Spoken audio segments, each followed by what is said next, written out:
Hey, hi, everybody. Hello, Jim.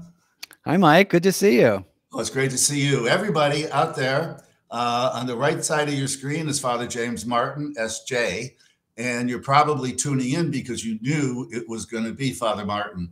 For those of you who might not know, Father Martin is arguably or inarguably the most well known Catholic priest in the United States, mainly for his best selling books on Jesus, on happiness, and the book we're going to talk about, Learning to Pray, a Guide for Everyone, which I think it would be fair to say that this is the only prayer book anybody would ever need, even though you have so many references to beautiful prayer books that I have read that people will also want to read. So Father Martin is a best-selling author and speaker. He's an editor of America Magazine. And as many of you might also know, he is the official chaplain to the Colbert Nation. Is that still true? That is true. And by the way, since we're old friends, you can feel free to call me Jim like we usually do. I was going to say, Mike, some of those books that you were talking about that I mentioned in the book, you probably published too. Yes, 90%. No. Yeah, exactly. But seriously, Jim, this book is wonderful. Thanks, Mike. Thanks. No, I wanted to write something that was accessible, and I didn't see a whole lot out there that covered some of the same ground. So I wanted to really be, inviting and accessible to people. Yeah, you have a gift, Jim, that when you write, it's like the reader is sitting over a kitchen table with you, drinking a cup of coffee. Well, thanks. I've always tried. I liked books like that. Again, a lot of books that you published, but I like books that are conversational and inviting. I like, for example, the style of people like Henry Nouwen and Kathleen Norris. That, it's not. And I'm also not a professional theologian, so it would be odd if I wrote in a kind of high flown way, anyway. Mm-hmm. Well, let's get right to it because we only have about a half hour. It's called Learning to Pray. Let's start from the very beginning. A very good place to start. Jim, what is prayer? You have many definitions, and the one that you like best, and I'll let you talk about it, but the one you like best is prayer is a personal relationship with God. Yeah, that's from Bill Barry, a great Jesuit spiritual writer. And it's primarily from his book, God and You, although he develops it in other books. And the idea is that prayer is analogous to, it's not the perfect analogy, to a relationship with a friend. And so the conversation you have with God in prayer and your relationship with God in your daily life is like a friendship. And the kinds of things we can say that make for a good friendship make for a good prayer and make for a good spiritual life. So, for example, a good friendship requires time, it requires honesty, it requires listening. And Bill Barry talks about that as requirements for a good spiritual life too. So I really like that. I really like that kind of definition. I would say it takes place in the context of a relationship, but the definition I came up with was it's a conscious conversation with God. But that Bill Barry insight was really helpful for me. Mm-hmm. So being a conscious conversation, it's not just us talking to God and asking for things, but it's us listening to God. Talk about that. Well, that is the thing that I focus on most in the book. What does it mean to listen to God? And when I was a Jesuit novice just starting out, I thought, what does this mean? Hearing voices or seeing visions? And so I talk in the book very sort of explicitly about the kinds of things that happen in prayer. So emotions, insights, memories, feelings, desires, words, and phrases, which is a kind of way of listening to God, as well as the kinds of things that happen in our daily lives. The book is mainly focused on personal prayer, but listening is being attentive to the way that God is at work in your daily life. And also, the subject of the book, being attentive to the way that God is at work in your prayer. Mm-hmm. In the Old Testament, there's a line about listening to the still small voice of God. Where is that voice and what does it sound like? Yeah, what a great, that's a great quote. And the idea is that, someone's standing in front of a cave and they hear an earthquake and God's not in the earthquake, and then a whirlwind or a tornado, God's not in the tornado, but in this still small voice. I think a lot of times in our prayer, it's very quiet, it's very gentle. Again, we're not seeing visions or, hearing voices. Most of us are not.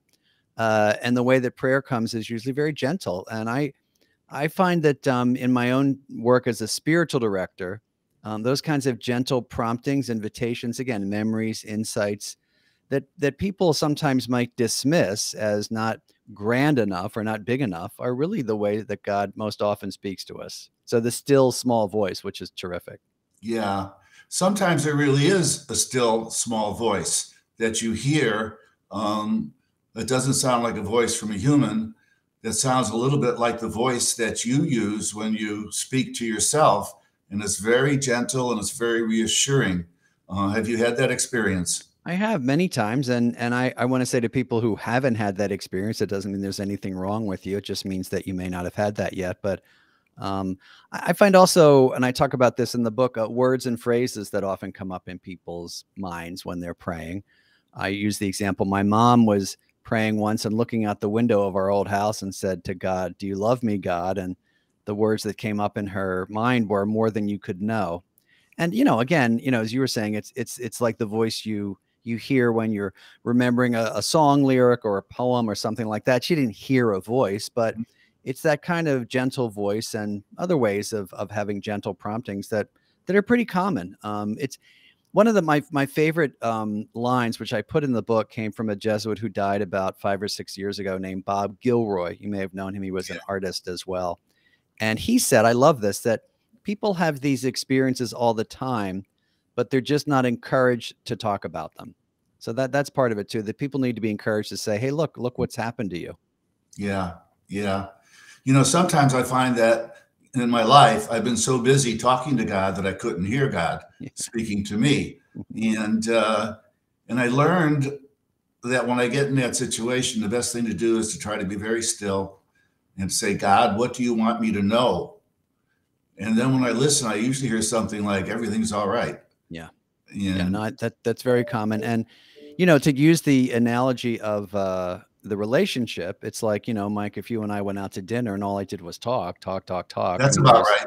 That's about right. That's right. No, we've had dinners like that. And, if I never listened to you, people would say, what kind of relationship is that? But you're right. That is the way it is with a lot of prayer. It's natural. We're in front of God. We need things. But at some point, as you say, we need to listen.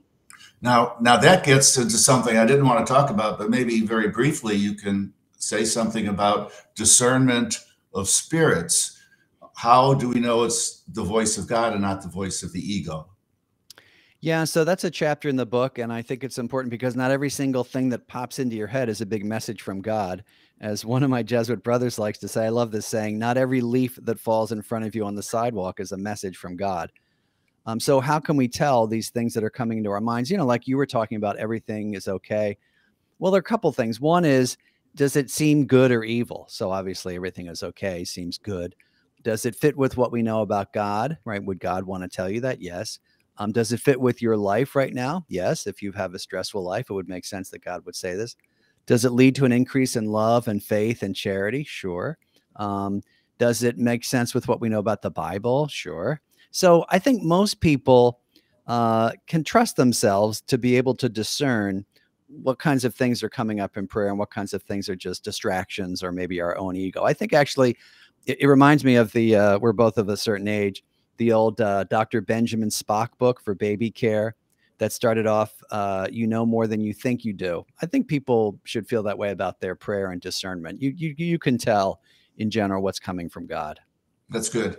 I have a lot of friends who really are not sure there is a God. And I'm going to put this interview on my Facebook and they're going to see it. So when we're talking about having a conversation with God, they have an idea of the God they were taught of as a child, who's somebody in the heavens who judges and so forth. So when we say a conversation with God, what is God? Who is God? That we're having. Well, I think the first thing to know is that the desire that you have for prayer, anybody who's watching this is obviously interested in prayer, and even agnostics or people who might doubt God's existence. There's a desire for you, within you, for prayer. And the question you have to ask is, where does that desire come from? Well, that desire, I believe, comes from God. That's the way that God has of drawing us closer. But you're right, Mike. I mean, oftentimes we have to get rid of the images that we have of God. Maybe it's like judgmental, or as a friend of mine said, a withholding God, or a God that's a very transactional. If you do this, I'll do this for you, who loves conditionally. and have the experience of God, God, not your idea of God. So let's say, Mike, if you were to talk to me about images you have of God, and then you say to me, I have this experience where God, when I was praying, God asked me to be calm. I would say, now look, you have an image of God who's very judgmental and maybe angry and maybe vindictive. That's Mike's God. Well, then you have an experience of God, right? And so trust that experience. And oftentimes I say to people that you may have to get rid of the idols, that you have in your head of God. And we often, in the 10 Commandments, that you shall not have any idols in front of me, before me. And people say, oh, I don't have idols. I don't worship little, like figurines or something. But we often have idols in our minds of who God is. And sometimes those idols need to be smashed to be replaced by God, right? Like our experience of God. So I think that's a beginning for a lot of people. Yeah. I think that's so important, not to think of God as a person, but as omnipresent wisdom and love, as St. Paul said, in whom we live and have our being. It's not so much that God is in us, we are in God, and we're praying to something you can't really touch or feel. Yeah, I think, and it depends on the person. Some people find that image very helpful. Some people find that kind of image, a little vague or abstract. Yeah. And so you can say, well, for the Christian, think about Jesus, right? If you want a more embodied, obviously, incarnation of God. But you're right. I mean, different people have different images of God. And as I think, it's either St. Augustine or Thomas Aquinas said, if you can define it, then it is not God, because God's always bigger than that. Yeah, I love what you say about Jesus. I think we can never go wrong if we, look into Jesus and understand Jesus. Oh boy, this is going too fast. I've got another thing in the book I want to bring up that I think is so beautiful. So much is beautiful. Thank you. But you have another definition of prayer that you put out there that I think is so awesome. It is this: prayer is a long, loving look at the real. A long, loving look at the real. What do you mean? Yeah, well, that's maybe you knew him. Did you know Walter Burkhardt at all? I loved Walter. He was a dear friend. And I didn't know him at all, but that's he was. That's where that comes from. So Walter Burkhardt was a Jesuit theologian and he was very involved in kind of preaching and social justice, an incredible guy. And I love that long, loving look at the real. It's long because it's not rushed, we hope, like a good relationship.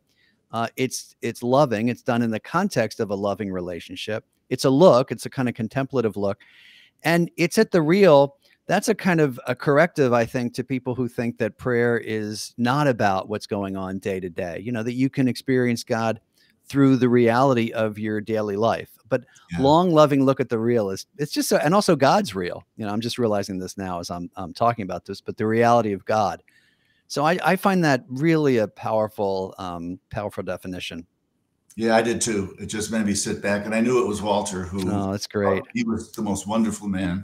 A long, loving look at the real. I think that's perfect too. This series that we're doing is called Soul Seeing for Lent. And as you know, Soul Seeing is a column that I began about 8 years ago for the National Catholic Reporter. And it's about seeing God in all things, which is a Jesuit way of being in the world. And I think that we have this faculty of looking at what is out there and seeing the invisible, seeing beauty, goodness, harmony, and so forth. And I think that, do you think that's a faculty that we all have, but we just don't cultivate? Yeah, very well put. That it's innate. There is this desire for God, right? I love the Augustine quote. If he had never written anything else, this would have been enough. Our hearts are restless until they rest in you. So we have a longing for God. We have that desire for God that I talked about at the beginning. And so I think part of us is made to see God in all things, but you're right. We don't develop that. We kind of set it aside. And I think, as my friend Bob Gilroy said, that people have experiences of God. And I would bet even agnostics who are listening to this show might feel the same way. You have an experience of God. You have an experience of something other, something bigger than yourself, something surprising, awe, wonder, joy. And we tend to kind of push it down and say, oh, I was just being emotional. Or, oh, I was just tired that day. When in fact, these are moments that God has of reaching out to us. And so, it's a call. And do we say yes or do we say no? When Jesus calls the disciples at the Sea of Galilee, they can say no. So I think what I'm trying to encourage people with this book is to say yes. Yeah, that's beautiful. There's this quote from the play Cyrano de Bergerac I love. You talked about moments. It's there comes a moment to everyone when beauty stands staring into the soul with grave, sweet eyes that sicken at the sound of words, and God help those who pass that moment by. And, oh my gosh, that's beautiful. That's in Cyrano. Awesome? Yeah. Well, right. And Mike, some people do, and I think, in a sense, it's not surprising to see why they would if they've not been trained to look for these moments.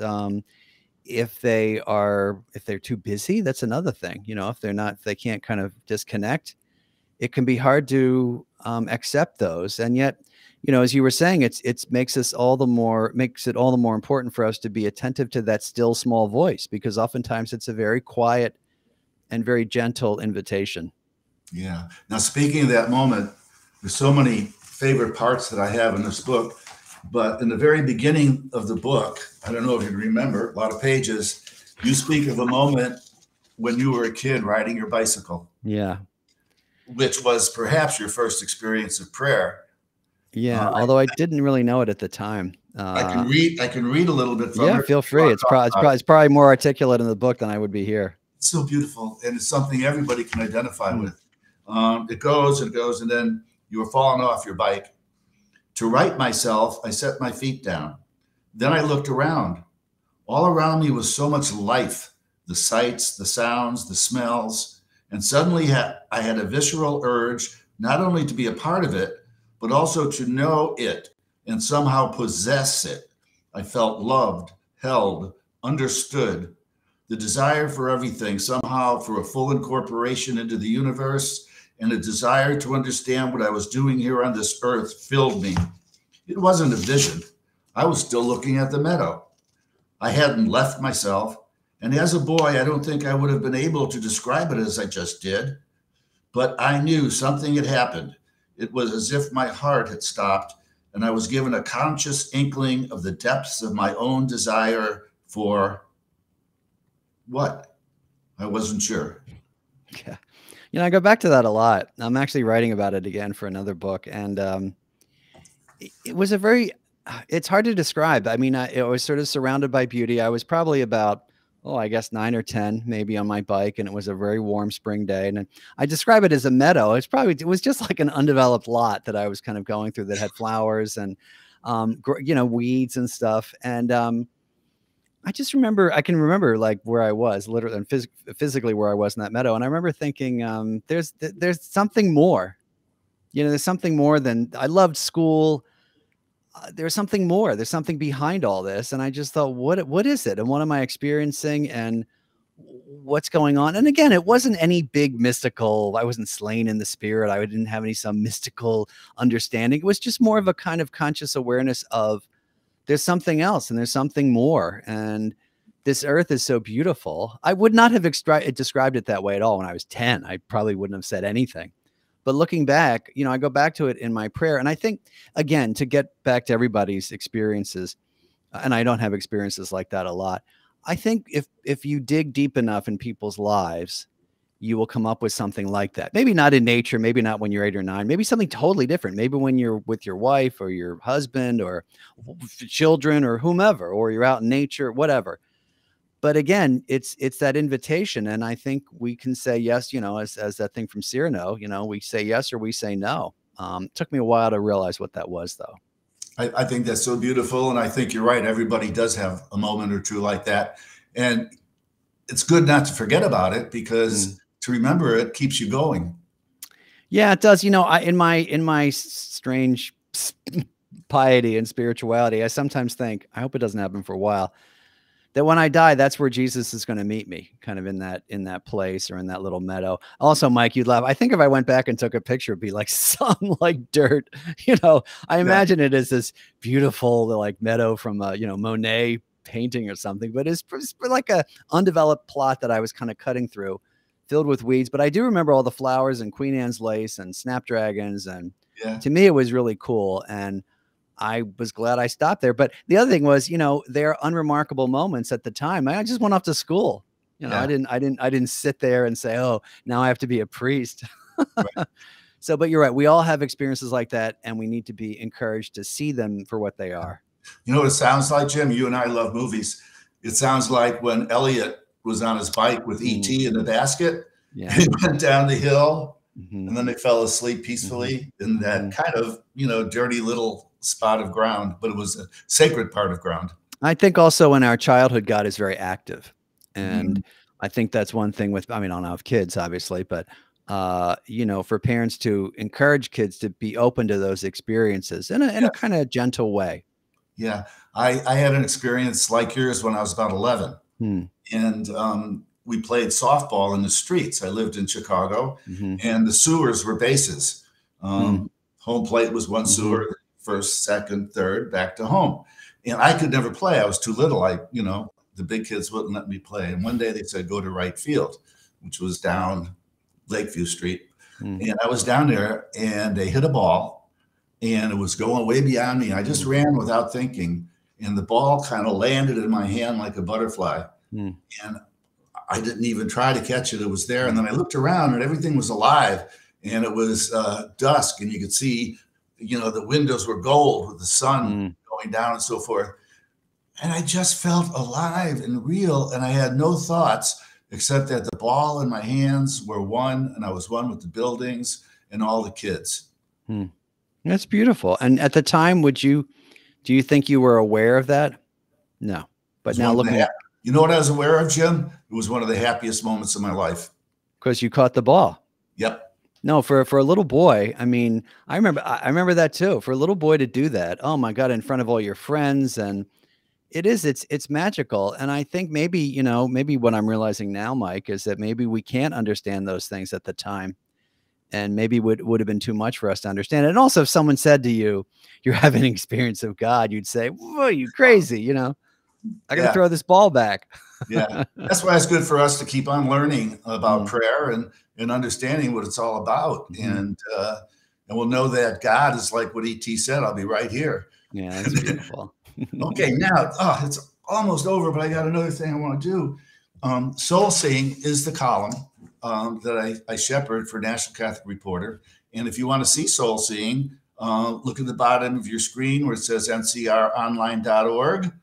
Just do that and / and Soul Seeing, and you'll see all the columns. They're really good. They're about seeing God in all things and our experiences. But anyway, so Father Martin Jim has written a column that's going to appear this Saturday in Soul Seeing. It is so good. He writes in a book about qualities of prayer, and one of the qualities is honesty. And so in this column, I got the copy right here. Be honest when you pray. This is so important. You talk about an experience you had with your conversation with God about being very angry. A few years ago, I told my spiritual director that I was so angry at God that I used an obscenity in prayer. I was so frustrated that God didn't seem to be doing anything to help me that one night I clenched my fists and shouted aloud, how about some blankety blankety blank help, God? Some readers might be shocked that a priest would use language like that, especially in prayer.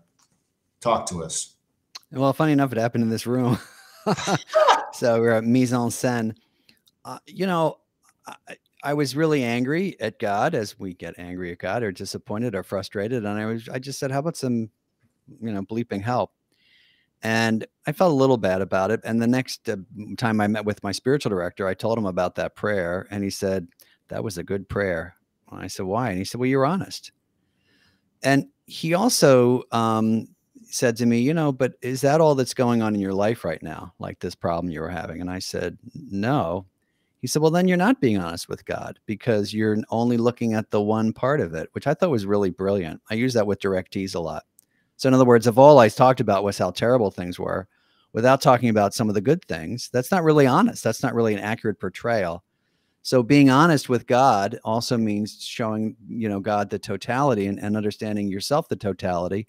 So in the end, I was like, well, it was a good prayer. You know, it kind of helped me to see all those things. But the other thing is I think people tend to get blocked in prayer, especially when they're angry or disappointed in God. They feel that they can't say it.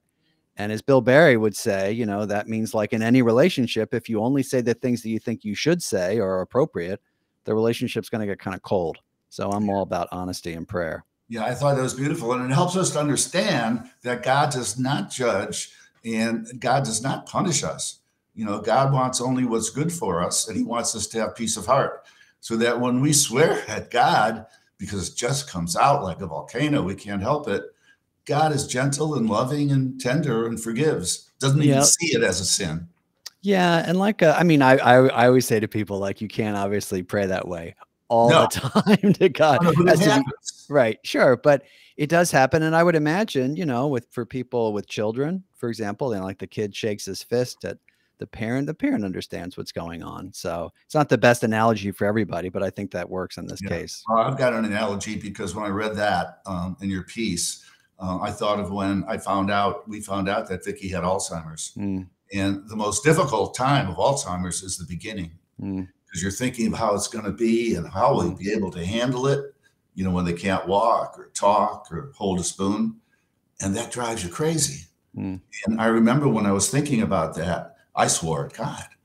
How, God, why this beautiful, good person, you know, and I really swore at God. But it not only kind of resolved itself, but the great mystery of it all is now when I'm in that state where Vicky is like that, it's no problem at all. Let me ask you just, how did that, because you know, I'm always edified by your relationship, and I've talked to you about this privately. How has that changed your image of God? Has your experience with Vicky over the last few years changed the way you look at God? Yeah. I never tried to answer this question, but it's taught me to see that Vicky is really all right. Like I said, God tells me I'm all right. She's the way she's supposed to be. And there's nothing wrong with it. And there's nothing to judge. She's happy. She can smile. I can make her smile. All her needs are met before she even asks for them. She doesn't worry. She doesn't think about the future. She doesn't think about the past. She lives in the present. Wow. People pay a fortune to go to workshops to learn how to live in the present. Right. You know, and Vicky just does, and it helps me live in the present. And I think that's where God is found. Like Saint Teresa said, God is found among the pots and pans. Yeah, thank you for that. You know, a couple of things come to mind when you said people go to workshops just to learn how to live in the present. Two things. One, a spiritual director said to me, God does not exist in the what ifs or the if onlys, because those are false. They don't exist. The what ifs don't exist yet. The if onlys, you know, never existed. So that's false. That's sort of present or future oriented and past oriented. But one of the most beautiful things I heard, I often say that 99% of the spiritual life are these kind of cheesy sayings, which people roll their eyes at, but they're actually really deep. I was at a retreat once, and a sister said, she was preaching, said, God did not say to Moses, I will be. God did not say to Moses, I was. God says to Moses, I am. I am who I am. And so it's a kind of orientation towards the present. But that's really beautiful how that's been taught to you, and how Vicky taught that to you, and God taught that to you. Thanks for sharing that. Yeah, and it's true. I'm very happy, and you know, we've been married 52 years. Amazing. And this has been going on for 20 years. Wow. And the last 7 years, you know, has been a remarkable change. But in a way, I could say for me, it's maybe the happiest period. And we've had a wonderful marriage. But now it's not about loving her; it's about loving the love of being loving. I mean, you just love being loving, and you know, because that's what you're here for. That's your purpose. Well, it's like the Trinity, right? The lover, the beloved, and the love. You're forced to be there. You can fight it, or you can pray to see it. So anyway, that's me. Oh, this has gone too fast. One more thing. I love this. I'm going to make sure everybody in the world sees it. Jim, how do we pray for the Ukrainians? Well, I think by being honest, first of all, by being honest that, look, I was just thinking about this last night. I was thinking, my gosh, how many people, how many millions of people, certainly at least 3 million people who are refugees were praying for an end to the war. How many millions of people are praying to God? So the first thing is to be honest about our frustration and our fear and our anger, you know, at what has happened, the deaths, the refugees, the evil that is going on. Second thing is to know that we're supposed to persevere. Jesus talks about that in the Gospels, the persistent widow. And then the third thing is when it doesn't seem like our prayers are being answered, but I believe that God is always hearing our prayers. Can we still be in a relationship with a God that we don't understand? Right. And then also to know that the feelings that we have of horror and anger and sadness may be one important way that God has of working within us. Right. I mean, if we feel moved to contribute to whatever, Catholic Relief Services, Jesuit Refugee Service, whatever, Caritas, whatever, to open your home to a Ukrainian refugee, maybe if you're in Europe, that this is the way that God is working. Because how else would God, affect God's desires in the world other than by moving people? So to see in some of our most difficult and sort of extreme and intense emotions, God's emotions too, right? God being upset about this too. Mm-hmm. That's beautiful. Jim, this is one of the best interviews I've ever done. And it's just always good to talk with you. Well, thanks, Mike. You're just well, I'll just say it. You're a wonderful guy, and it's good to talk to you. And thanks for answering such great questions. Okay. Thank you, Jim. Goodbye, everybody, and thank you for watching.